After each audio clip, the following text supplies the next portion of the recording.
This seems like it would be a very big deal in Israel. There had been reports, I know from Axios, that on the day before the attack, Israeli intelligence saw signs of Hamas activity in Gaza that suggested the militant group could have been preparing for an attack. Now, that is the day before.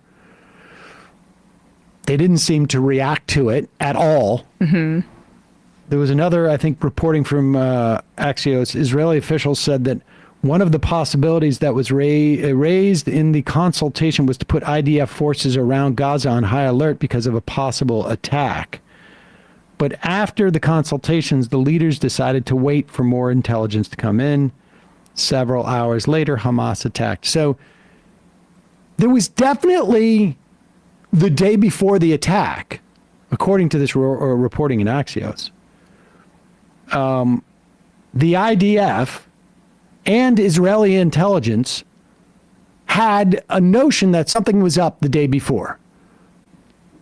Now, if that's all that they, saw and they were slow in responding, or they said we need more information or something like that, okay. Sounds like some incompetence, but it's not hard to wrap your head around how something like that could happen. However, it appears that was not the IDF or the Israeli intelligence first awareness of Hamas preparing an attack. KAN News in Israel has disclosed intelligence of 8,200. I don't know if that is what the title of the attack. I don't know. About 2 weeks before October 7th. And just listen to the beginning of this, and then we'll give you a little more details. Almost 9 months to the return in October, while the IDF still pause it. We should say this is a Easy Dubs AI translation. From Hebrew. Hebrew speakers have said that at the very least, when we have this written up,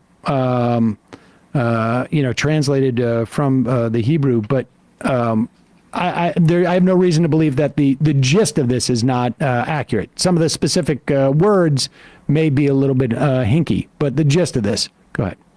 9 months to the return in October, while the IDF still hasn't published the investigations of the default, we are tonight revealing the intelligence document of 800-2 that was distributed only 2 weeks before that Sabbath, and gave the Southern Command an accurate picture of the raid plan on the OTEF, including the exact number of abductees that was rehearsed in advance by the terrorists. Okay. And the report goes on. You can find it on your own. It shouldn't be difficult to find at this point, although sometimes people don't tend to talk about this stuff. The document was titled Detailed Raid Training from End to End, was distributed on September 19, 2003. The person who wrote it describes in detail a series of trainings carried out by the elite units of Hamas, in which they practice raiding military outposts,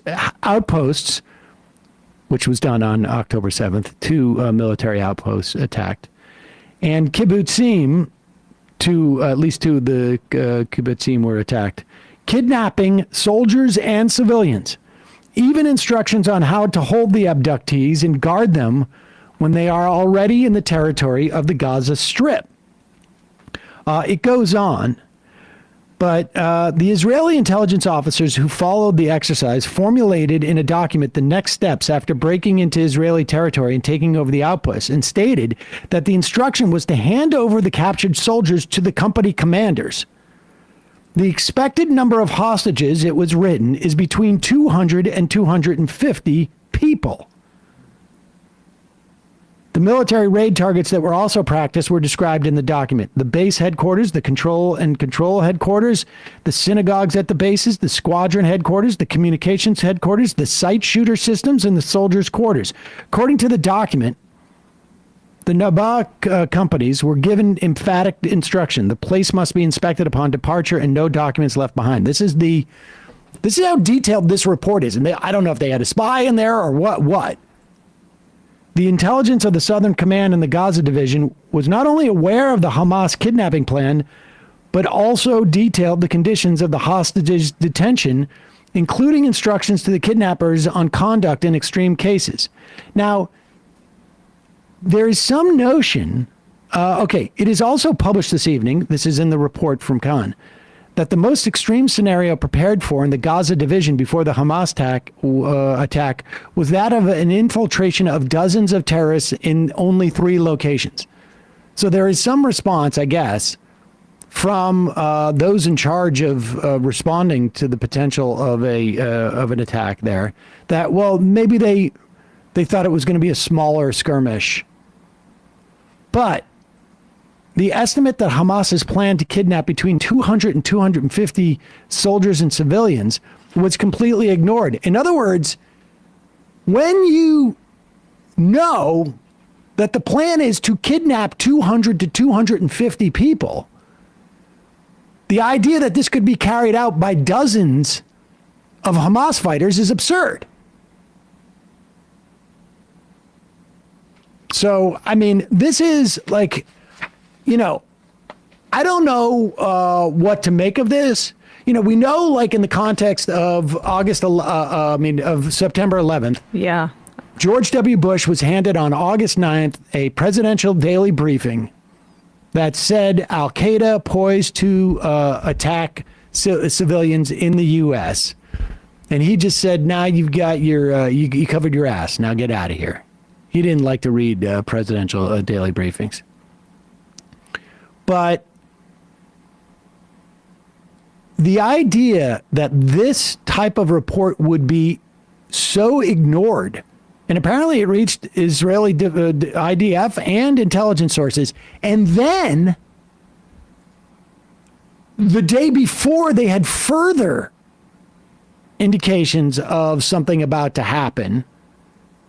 That's the thing that really seems weird. Now, this could be massive incompetence for what we're told is the greatest military on earth. And the most moral. And the most moral. It could be, but and that could also be in keeping with the fact that, say, the IDF had overextended itself in the West Bank because Netanyahu and the right in Israel was more interested in furthering the settlements to expand Israel's territorial reach as opposed to protecting from Gaza, because protecting the border from Gaza, because basically the consensus was that Netanyahu thought that he had Hamas and the Gaza situation under control. Seems to be contrary to his intelligence. And it does seem to be contrary. So you can't rule that out. I think it's between those two things, right? Where there's incompetence, there's arrogance about about Israel's expansionism into the West Bank that meant that the border between Gaza and Israel was not protected. And then there's also that other option where we know from past military doctrine in the IDF, things like the Hannibal Directive, which we were told a few years ago was done away with, the practice of the Israeli military not showing any restraint if terrorists take hostages, killing them regardless in order to show force. That was basically that doctrine.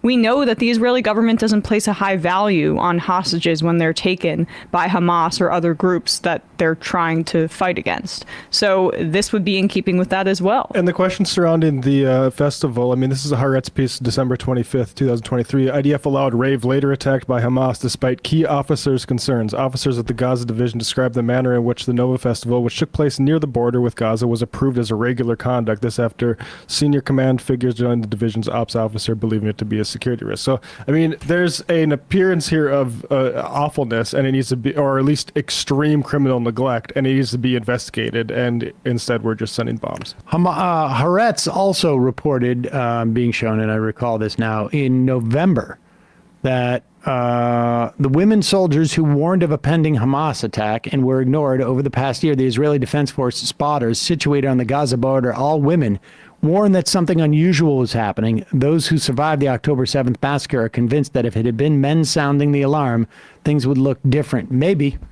All of this is, at the very least, obviously. And the idea that, hopefully this will continue to put more pressure on the Israeli government. But I will say this, that I doubt that this story is going to get much play. The story we interviewed Marone Rappaport about from 972 magazine and On Call magazine in Israel about the story that they did in conjunction with The Guardian about the Israeli then head of I think it was Mossad, actively threatening the chief prosecutor of the ICC. This is a story that, as far as I can tell, barely made a dent in U.S. media.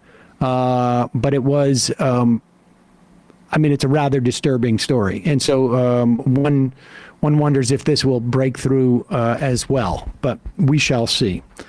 In a moment, we're going to be talking to Elie Mystal, justice correspondent and columnist at The Nation, about the Supreme Court cases that have dropped so far and will drop at an increasingly rapid pace over the next 2 or 3 weeks. Hey, folks, don't forget to hit the subscribe button and check out our daily show. We do it every day at 12 p.m. Eastern for about 2.5 hours. We even take phone calls. You should check that out.